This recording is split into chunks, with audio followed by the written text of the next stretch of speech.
E aí galera, beleza? Meu nome é Anil, eu tenho 14 anos e hoje eu vim fazer uma partilha com vocês sobre a ressurreição de Jesus. Basicamente a história foi o seguinte: Jesus morreu na sexta-feira e ele foi sepultado no que hoje é chamado Santo Sepulcro. 3 dias depois, no domingo, na madrugada de domingo, Maria Madalena e Maria de Cleofas chegaram para pôr perfumes, como era costume judaico, colocar perfume nos corpos dos defuntos. E então, chegando lá, elas viram que a pedra que fechava o sepulcro havia sido movida e que o sepulcro estava aberto. E os panos que cobriram o corpo de Jesus, como é chamado hoje de o Santo Sudário, ele estava intacto. Só que não havia corpo. Ele estava exatamente como eles o haviam colocado, como eles haviam coberto o corpo de Cristo. Só que ele estava intacto, como se Jesus tivesse desaparecido. E hoje eu vim explicar para vocês qual é a posição da igreja, o que a igreja diz sobre isso. O que relata os evangelhos é basicamente essa história. Então vamos entender um pouquinho mais. Primeiramente, quem colocou Jesus no sepulcro foi José de Arimateia, que era um judeu muito sábio, participante do conselho, do Sinédrio, né, que era do Alto Conselho dos Judeus. E aí ele pediu o corpo secretamente a Pilatos, secretamente por medo dos judeus que haviam crucificado Jesus. Ele pediu o corpo de Jesus a Pilatos para que ele pudesse sepultar. Ele sepultou o corpo de Cristo numa sepultura nova, a sepultura de sua família, pois naquela época os que eram crucificados, né, que eram considerados que a crucificação era a maior pena que se podia ter, eles eram jogados, descartados os corpos, não eram colocados, não tinha um rito e etc. E então o corpo de Cristo foi sepultado nesse sepulcro e após esses 3 dias Jesus ressuscitou. Porém, o que se diz é que nas 3 horas da madrugada de domingo, Jesus, numa luz imensa, numa luz intensa, ele desapareceu. E hoje, como prova da ressurreição, existe o chamado Santo Sudário, que foi o pano que cobriu inteiramente o corpo de Cristo. Para melhor ficar explicado, né, o que é o sudário, vamos ver como o sudário cobriu o corpo de Cristo. Primeiramente, o sudário ele foi posto na parte da frente e também na parte de trás. Ele é um pano gigante, assim que cobriu todo o corpo de Cristo. E depois ele teve três panos menores que foram colocados, um na altura do pescoço, outro no meio do corpo e outro nas pernas, para poder amarrar o pano. E então, até a própria NASA se posiciona sobre isso, dizendo que, por exemplo, na Segunda Guerra Mundial, em 1945, quando explodiu a bomba atômica em Hiroshima e Nagasaki, houveram muitas imagens que ficaram gravadas em pedras e em paredes, que eram imagens que não eram nem pintadas, não era algo feito por mãos humanas, digamos assim. Até porque eram imagens dadas pela explosão, com uma explosão imensa. E com isso, com o sudário que cobriu o corpo de Cristo, que também, claro, Cristo sofreu muito e seu corpo ficou todo ensanguentado também, porém, a NASA se posiciona dizendo que a teoria que melhor explica é que deveria haver como que fosse uma bomba nuclear dentro do corpo de Cristo, porque foi uma explosão tão intensa que ficou gravado no pano, no Santo Sudário, o corpo de Cristo. E então, claro, muitos poderiam pegar o Santo Sudário e falar: ah, qualquer um pode falar que é o corpo de Cristo. Só que foi estudado, foi muito estudado, e eu vou dar algumas provas. Claro, existem muitas, e existem também muitas contradições que dizem que foram desmentidas ao longo do tempo, mas que hoje, agora, né, aqui partilhando com vocês, eu vou dar algumas provas, algumas coisas que já foram provadas estudando-se o sudário. Primeiramente, o corpo de Cristo ele não foi sepultado, como eu disse, como os ímpios, né? Como os ladrões foram sepultados também, mas os corpos dos ladrões eles foram descartados. Por quê? Porque eles eram pecadores. Então, os judeus ele simplesmente como que descartavam os corpos. Só que Cristo, o sepultamento de Cristo foi como o sepultamento de um rei. Até porque não só pelos seus discípulos por acreditarem nele, mas também porque Cristo era da linhagem de Davi. Tanto por seu pai adotivo José, que, claro, não era seu pai de sangue, porque a Virgem Maria o concebeu, né? Concebeu do Espírito Santo, mas que também José era da linhagem de Davi. Isso foi muito importante para o nascimento de Jesus em Belém e etc. E também Maria, que não é citado na Bíblia, porém ela também era da descendência de Davi. Então, por sangue, por descendência, Jesus era não só rei dos céus e da terra, de todo o universo, por ser Deus, mas também na sua forma humana, Jesus também era rei. Era o rei por quê? Porque ele nasceu da raiz de Davi. Ele era do tronco de Jessé. Então, Jesus foi sepultado como um rei e também naquela época os judeus respeitavam muito a morte ensanguentada. Como Cristo teve toda a questão da flagelação, da crucifixão e tudo, então eles, quando era morte ensanguentada, os judeus cobriam o rosto do morto com flores.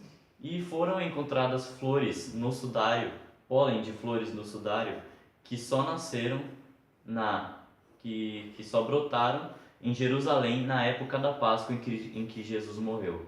Somente aí. Então, bom, essa foi a explicação do sudário e etc. E daí, qual é a parte que eu quero deixar mais importante para vocês? É quando Maria Madalena ela chega no sepulcro. E vendo ali que o sepulcro estava aberto e que não estava o corpo do Senhor dela, ela viu com apenas olhos humanos. Ela achou que tinham roubado o corpo. Porque os discípulos, os apóstolos, eles estavam totalmente desolados. Eles ficaram... A sua fé foi abalada. A fé dos discípulos, dos apóstolos, foi abalada. Então, eles estavam como que perdidos, como ovelhas perdidas. E então, quando Maria Madalena chega, ela acha que roubaram o corpo de Cristo. Só que então ela vê os dois anjos. Primeiramente ela não se reconhece, mas aí os dois anjos sentados em cima do túmulo de Cristo. E então os anjos dizem: mulher, por que choras? E então ela vê um homem. Este homem é Jesus, já ressuscitado. E ela pensa ser um jardineiro, ela não reconhece. Pois Jesus, quando Jesus ressuscitou, ele estava em seu corpo espiritual, é chamado de corpo espiritual, porque ele estava no seu corpo glorioso. Ele tinha as marcas, porém, quando o corpo espiritual, né, o que a igreja diz, que o corpo espiritual, ele, como Jesus demonstra, ele pode, por exemplo, quando Jesus anuncia aos apóstolos, a paz esteja convosco, ele atravessa paredes. Maria Madalena não reconhece aí, os discípulos de Emaús também não reconhecem. Por quê? Porque Cristo pode, no seu corpo glorioso, ele pode mudar a sua face. E então, no primeiro momento, Maria Madalena não reconhece.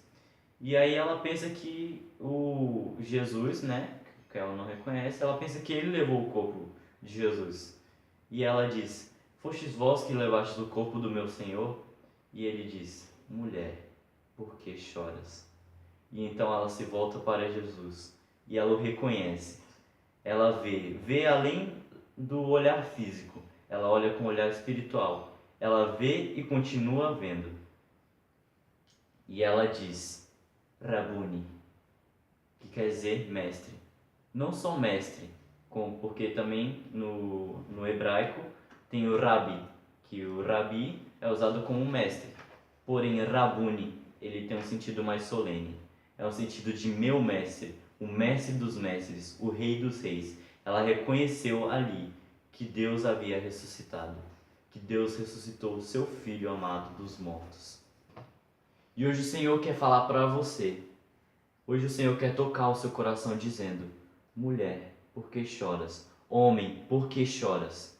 Porque nós estamos tristes. Nós muitas vezes estamos tristes. Nós muitas vezes nos perdemos no mundo. Nós nos perdemos nas coisas que não vêm de Deus. Nós nos perdemos e então, para nós, o Cristo está morto.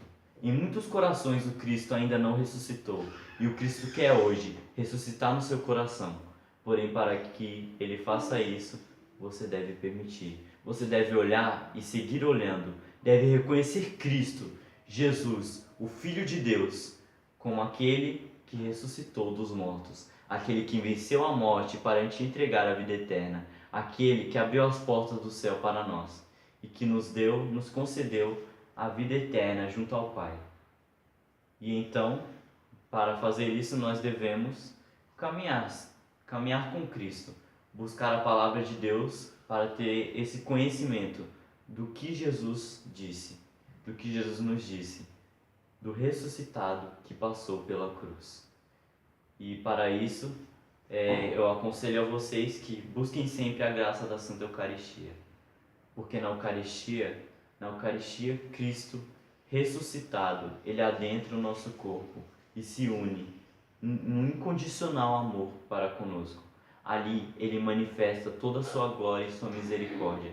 Ali, o Deus oculto no pão, o Deus que se faz carne através do pão, o Deus que desce do céu para habitar dentro de nós, o único e verdadeiro Deus que se fez carne e que morreu por nós.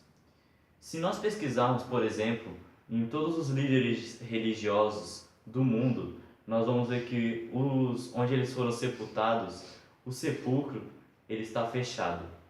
O único sepulcro que não está fechado é o sepulcro de Jesus, porque ele ressuscitou, porque ele não morre mais, porque ele morreu para nos salvar, porém ele ressuscitou.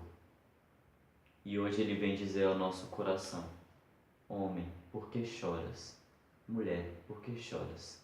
Eu ressuscitei, eu estou contigo, eu te quero, eu te amo. Mas para isso, eu preciso que tu me deixes adentrar o teu coração. Assim como a porta de pedra do sepulcro, Cristo quer retirar essa porta de pedra do nosso coração. Deus quer tirar esse coração de pedra e transformar um coração de carne. Um coração de carne que pulsa inteiramente por Cristo, que pulsa inteiramente por Deus, que é infundido pela misericórdia de nosso Deus. E para finalizar, quero desejar a vocês uma boa e santa caminhada com Cristo, porque só através do ressuscitado que passou pela cruz nós podemos chegar à vida eterna, nós podemos ser eternamente felizes, nós podemos ser um com o nosso Deus, só através dele. Deus abençoe a todos. Shalom.